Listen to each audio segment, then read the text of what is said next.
Hello viewers, welcome to exit reviews. பைரவாவுடைய trailer வந்து இப்போ தான் ரிலீஸ் ஆச்சு. அதை பார்த்துட்டு உடனே ஒரு ரிவ்யூ கொடுக்கலாம், எல்லாருக்கும் சொல்லலாம்னு சொல்லிட்டு. இந்த படத்தை பார்க்கும்போது ஃபஸ்ட்டு என்ன தோணுதுன்னா, இது வந்து தெரி படம் எங்கே முடிஞ்சதோ அங்கேருந்து ஆரம்பிக்கிற மாதிரி படம் தெரியுது. மொட்டை ராஜேந்திரன் கூடயே இருக்கார், அந்த குழந்தை கூட இருக்கிற மாதிரி சீன்ஸ் நிறைய வருது.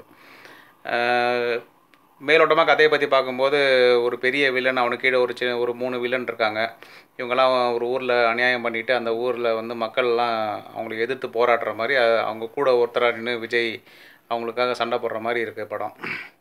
ட்ரெய்லரில் மற்றபடி நிறைய ஃபைட்ஸ், ஃபுல்லாக ஃபைட்ஸாகவே இருக்குது. நிறைய ரொம்ப நேரம் போகுது ட்ரெய்லரு. பேக்ரவுண்ட் மியூசிக் சூப்பராக இருக்குது. ப்ளஸ் கீர்த்தி சுரேஷ் நிறைய சீன்ஸில் அவங்க வந்துட்டு போகிறாங்க. கிரிக்கெட் ஃபைட் ஒன்று இருக்குது, ஹெலிகாப்டர் ஷாட் வேறு அடிக்கிறார் அவர், அதையும் நம்ம பார்க்க வேண்டியிருக்கு. விஜய் வந்து ஒரு கலெக்ஷன் ஏஜென்ட்டாக வருவார்னு நினைக்கிறேன். ஒரு பேங்க்கில் இனிஷியலாக ஆரம்பிக்கும் போது அநேகமாக அவரோட இனிஷியல் டேஸ் காமிக்கும் போது ஒரு கலெக்ஷன் ஏஜென்ட்டாக ஒரு பேங்க்கு வேலை செய்கிற மாதிரி அநேகமாக வருவார்.